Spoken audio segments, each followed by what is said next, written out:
right, this is Vocabulario, and my name is Robin McGee. First, the problem brief. Learning a new language can be difficult, especially for older students. As diversity increases, it is essential that teachers recognize and understand the home language of their students in order to instruct effectively. Users need ways to learn new language vocabulary in a way that will be fun and effective. So meet Taylor. Little quote from her: "I love teaching math, but I really want to better connect with my Spanish-speaking students. Helping them in their home language will really advance their math skills." Some characteristics about Taylor: she is dedicated, caring, responsible, and very busy. She's 28 years old. Her residence is Texas, United States of America. Occupation is a middle school math teacher. She is married with 2 children, and she enjoys reading, running, and coaching. Taylor's needs include gamified lessons, opportunities to speak new vocabulary aloud, and ways to create specific vocabulary lists. Her goals is to learn to integrate new words into her current job as a math teacher, to study at least 2 lessons per day, and become more confident using Spanish. Here we have the problem statement. Taylor teaches a diverse community of students, many of whom speak Spanish as their home language. Taylor often worries that the language barrier that exists between her and her students is impeding their academic growth, since so much of math is word questions. Taylor needs a game-based learning tool to practice Spanish vocabulary and a way to create customizable flashcards that will work in an academic setting. We will know this to be true when Taylor can effectively use Spanish in the classroom to help her students connect their home language with math vocabulary. Challenges that we expect. In the past, Taylor has learned new vocabulary through games in order to adequately prepare for teaching certification exams. Games make it easier to want to practice. I hate just writing definitions over and over. Taylor has expressed that if she isn't using the new vocabulary in her daily life, she won't retain the language.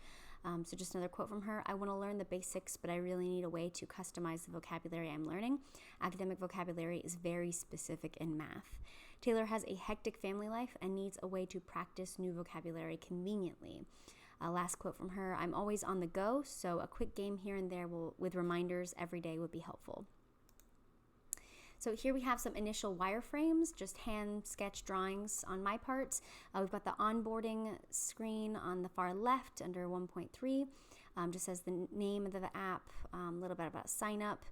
We've got settings for users to customize their experience, so we can see a breakdown of difficulty level, daily goal, how many lessons they want per day, depends on the user, notifications, reminders if they want that on and off, and we've also got audio voice if they have a male or female preference.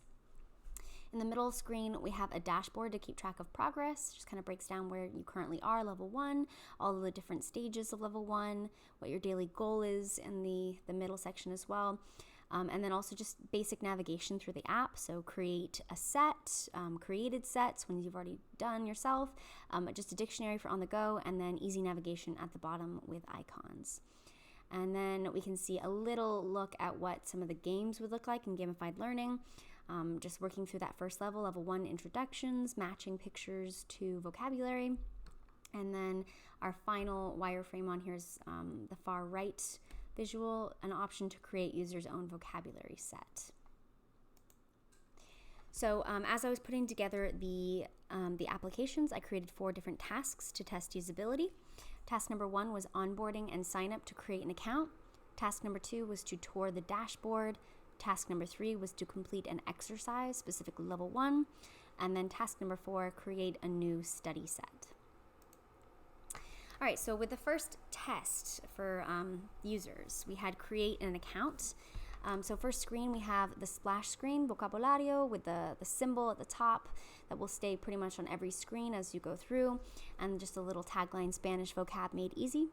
You move on, you click anywhere on the screen, it will take you to the login or sign up section.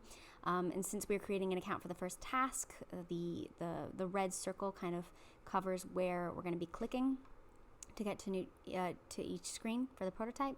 So click sign up, visual number 1.3, filling just in your email just for expediency, just go through this rather than do the Facebook route.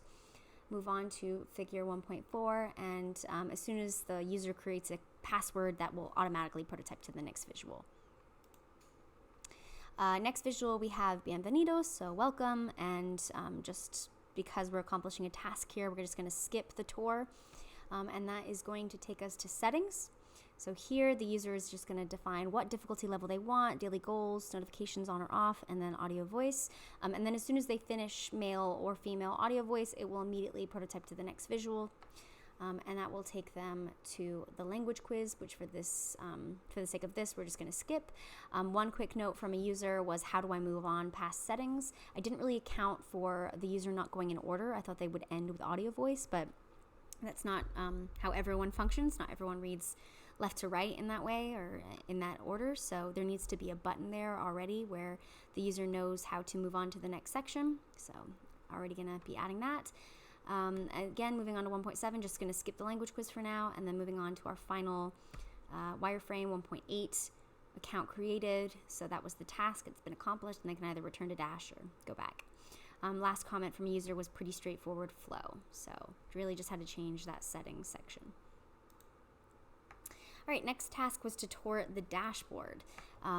This was a digitized version of the dashboard, so it's just a little bit more clear, and I've got comments all around from my 3 different users. So first one, top left, I like the overall view of the dash. So it's got a nice clean look to it. It's also digitized, so it does look a little bit better than the hand-drawn wireframes.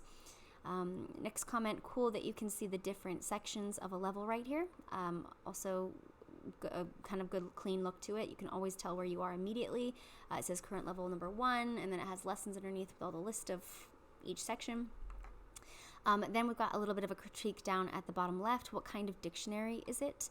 I got this comment from an older user who was testing out the application. They couldn't tell whether it was English to Spanish or Spanish to English, so they need to change that just so it's more accessible to everyone, regardless of age. Next part, top right, we have the icons at the bottom are easy to navigate, which is definitely good. That's definitely what I was going for. But also I've got the names of each thing just listed above it, so it's a bit more clear. Middle comment on the right side, we've got not sure what a set is. So in the middle section it says create new set, created sets. There was a commonality between all my users who kind of weren't sure what a set was. So definitely need a vocab change on that. It was supposed to be kind of like those were the flashcards that you made yourself if you wanted to specialize it. Like if you're in the medical field, you want only medical terms in those sets, or in Taylor's case, since she's a math teacher, maybe only the words that are used in the math questions often, so that her students can connect what they know in their home language to what the academic vocab is. So definitely need to change that. And then bottom right, we've got maybe change the progress section because I'm not sure how that's different than what I'm seeing here on the dash. So creating a distinction between your daily progress, which is what your current level is, like where you are right now, and defining progress down at the bottom as something that you can see from where you started to where you currently are. So that may have been months ago. Maybe you can check on the progress section how you've been doing periodically through the day, like how many lessons have you been doing every day in this last week. Progress is supposed to be more of a look at your overall bird's eye view progress of the whole app rather than exactly where you are right now, which is supposed to be at the top of the dashboard. So definitely want to change that verbiage just to make it a little bit clearer for the user so that they're not focusing too hard on the meaning of things and it just kind of comes naturally and they don't even have to think about it. All right, next exercise or next task is task number 3, complete an exercise. So I've still got my very, very low fidelity hand-drawn wireframes here. So let's start from the first section on the far left, 1.1. Got our splash screen, move on to 1.2. This time we're going to be logging in, not signing up. So click the login, got that signified by the red circle. Move on to 1.3, that takes us to the login screen. So they're just going to put their email in with the @ symbol already there for them. Add their password. I got those little icons there to make that clearer, and then when they click login, they will move on.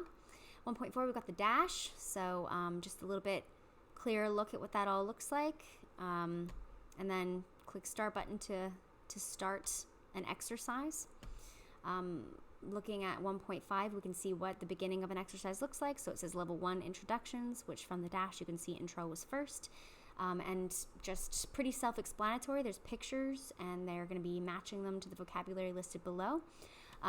However, what I thought was self-explanatory is not always going to be self-explanatory to everyone. So later on you'll see that I'll add directions for this section just to make things a bit more clear, because definitely for my older users who were testing out the prototypes, they needed more straightforward instructions.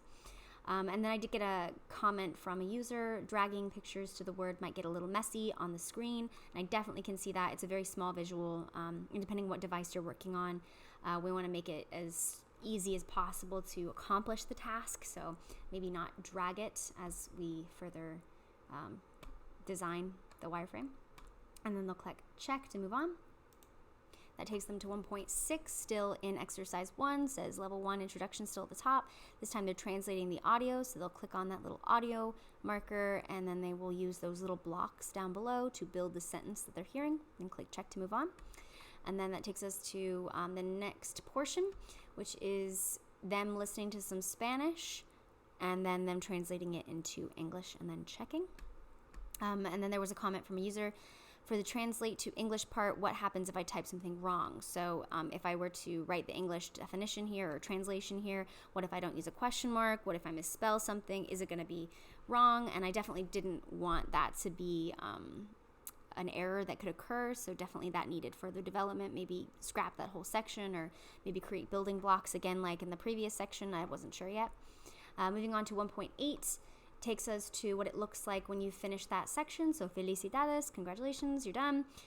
Just with that section at least, and there's a little check mark here for intro.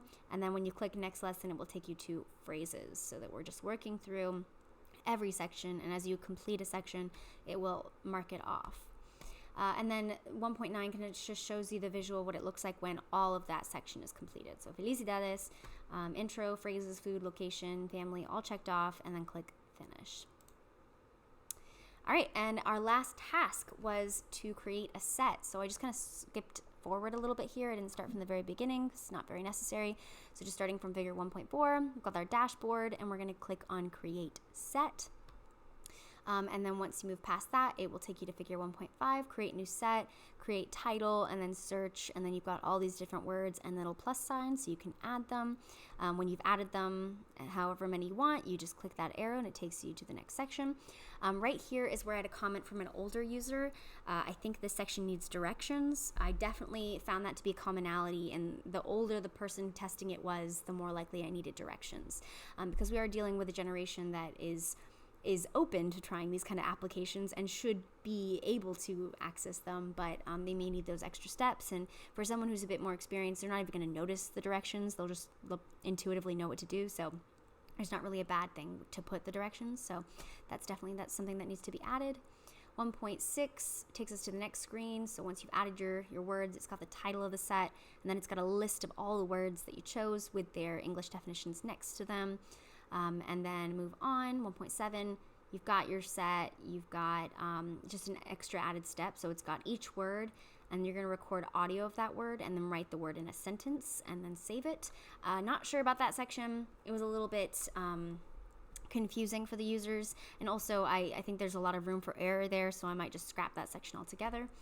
We'll see. And then move on, we've got create new set, you've got your title, you've got your words, and you've got create new study set. There was a question from a user about whether there was an option to delete words if you changed your mind. So definitely there needs to be a remove option somewhere on that list. All right, so after my usability tests, I had a lot of good feedback, and I started to digitize everything and design it with those thoughts in mind. So first, on the far left section, we've got the sign up option screen. Before, written in orange, we've got the screen that had little Facebook icon on here. And then after a couple more usability tests, the user was kind of just like, what is that symbol? At least the older user was. So I decided to change that, move it down, and I wrote out what Facebook was, which, for younger users, you're going to immediately know what that is, how to log in with that or how to create an account with that. But again, we're looking at accessibility here, and regardless of disability, they need to all have the same access to everything. So for the after one, for the sign up screen, it's got Facebook. Next, we've got the onboarding process. So this is the tour screen, and there were quite a few things on here that needed to be changed. So one of the biggest things was the set.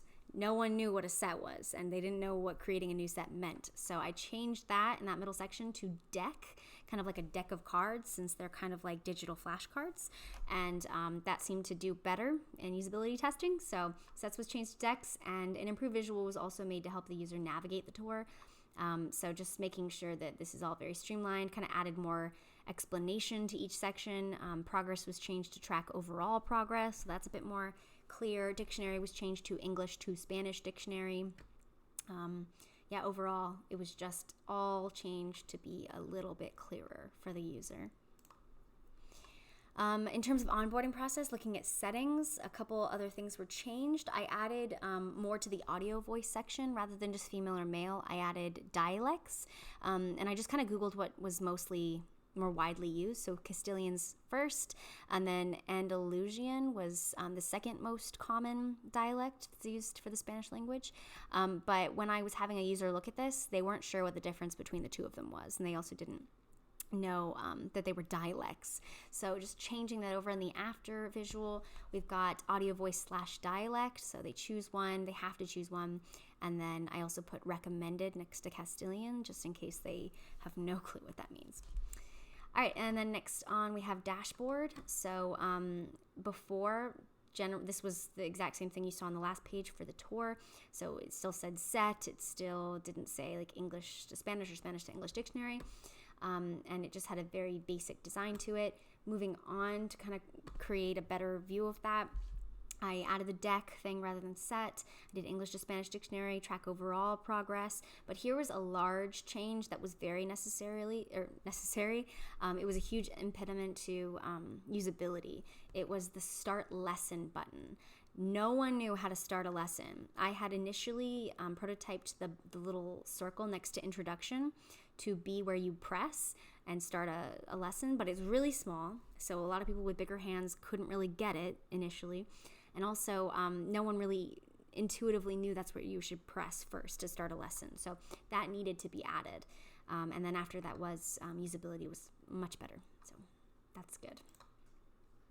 All right, verbiage was changed for further clarity. So just looking at some more of these lessons that needed some help. Level 1, I had those pictures that were dragged to match the vocabulary. My older user wanted there to be more directions to this, and she also didn't like that you had to drag everything. So let's just look at that really quickly. Or sorry, not drag, draw a line, sorry. So directions for the first one was draw a line connecting each term to the correct picture, check answers when finished. And I changed it to directions, click and drag each term to the correct picture, check answers when finished. So just a bit more clear, and also there weren't even directions in the first section. So this is kind of a couple more steps beyond my initial design. Next one, moving on to the second section. Before directions, use the building blocks to translate the audio you hear, check when finished. There were a few comments from my users that building blocks was kind of a confusing way to understand the directions, so I changed that. Directions use the provided stems to translate the audio you hear when finished, and that just made it a bit more self-explanatory. And then last section on here, I was using the word level and lesson interchangeably. Now, a level is level 1, and it has 5 lessons to it. So I needed to change the verbiage between level and lessons. So you can see that small change in the before. Next to before, it says next level, and now it says next lesson. So it's just a bit more clear. Next part, creating a set. This needed to be changed. So directions were added, and I removed the option, and a remove option, was also created. Also, set was changed to deck for all of these. So before, you can kind of see no directions. I added directions, and then next section, when you move beyond that, you've got a new option to remove words that do not meet the criteria of the list that you're creating. All right, so quite a few changes were made, and digitizing the whole thing took a long time. But pros and cons, what worked? Building personas. Throughout this whole process, building personas was the easiest part, I'd say. Creating digital wireframes, I think that absolutely worked. Like just moving on from my hand sketch drawings and then creating a very clean look to the app was a lot of work. It was definitely very difficult, but it was one of my favorite parts of the design process. I really liked it.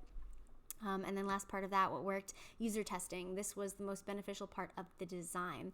I did user testing a lot throughout the whole process. I went back and forth to the same people several different times when it moved from hand-drawn sketches to the digital version to small changes that needed to be changed, and then constantly just having more and more feedback throughout the entire process. I think that was incredibly beneficial, and it really improved the experience that I had and also that the user had. What was challenging? Creating comprehensive user flows was really challenging in the beginning. I couldn't really break down all those more advanced steps to such a simplistic look. It didn't come naturally to me, so I think that will take a lot more progress in the future. Building the lessons, creating ideas for how to gamify was difficult. I used a lot of information from apps that I had initially downloaded when I was doing competitive analysis because I don't really know much about making those kind of lessons fun. It's certainly not how I learn. I do see the benefits of it, but yeah, just thinking that way was difficult for me in the beginning. I think it'll take a lot more practice in the future. And then last part, prototyping the details. That was so tedious for me to go back and forth to every single wireframe and link every single back button to the thing before, and every single icon on the main navigation site on the bottom to the page it was supposed to go to. It took hours. It was awful, but it definitely got easier as I went along. It's just very tedious work. All right, future goals for Vocabulario. First goal, improve usability. Words like lesson, progress, and set presented a challenge because users interpreted them differently. So consistency is using each word and thinking about the best way to describe a section is still necessary for this application. The application's not finished yet, though, so I'm sure there's quite a few issues in terms of usability that I've yet to even encounter. But yeah, it's difficult to think about words that would appeal to everyone, words that make sense to everyone, because one word to me might mean something very, very different to a user. So definitely have to make sure that I'm being conscientious of that. Goal number 2, finish the design. So continue to design low fidelity wireframes for the other sections of this application, such as the game section. I didn't even get to that, and I'm thinking maybe like a crossword or a word search or something like that. Not sure. The lessons have been gamified, but there's still a game section. I was just going to say that. There's still a game section that hasn't been designed. The notification bar and levels homepage also needs wireframing and potential prototyping. So that would definitely take quite a few more hours of work, but in order to complete the design of this app, it's definitely necessary. And then goal number 3, increase fidelity. Edit the wireframe from low to high fidelity. Right now, even though it's digitized, it's very, very low. There's not a color scheme. There's not a logo. It's very, very basic. And so got to add the logo for the application. And like I just said, create a color scheme. Wow, I'm just thinking ahead of myself. Learnings. So I learned so much from this. This was very eye-opening and exciting, actually. It was a very exciting process. So let me just go ahead and read that. Usability testing turned out to be the most beneficial part of the design process of this application. Having users test out functions helped me identify prototype errors and accessibility issues, such as the Facebook icon not being familiar to older users. There was also the large issue of users not knowing how to start a level. That was such a glaring mistake in usability. I can't believe that I created all this lesson like a landscape and I didn't even give my users an option to even try to start the level. Like just such an obvious mistake, and yet so unseeable to me at the time.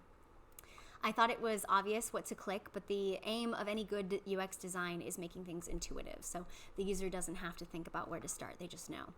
This design process has taught me to pay attention to the vocabulary I use in navigating the app because people can interpret words differently.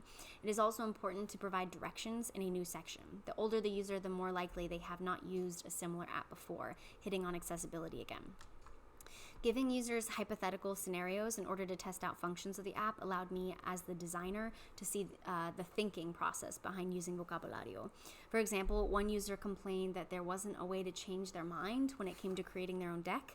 As a designer, I could only see the path forward, but the human mind is constantly changing its mind, right?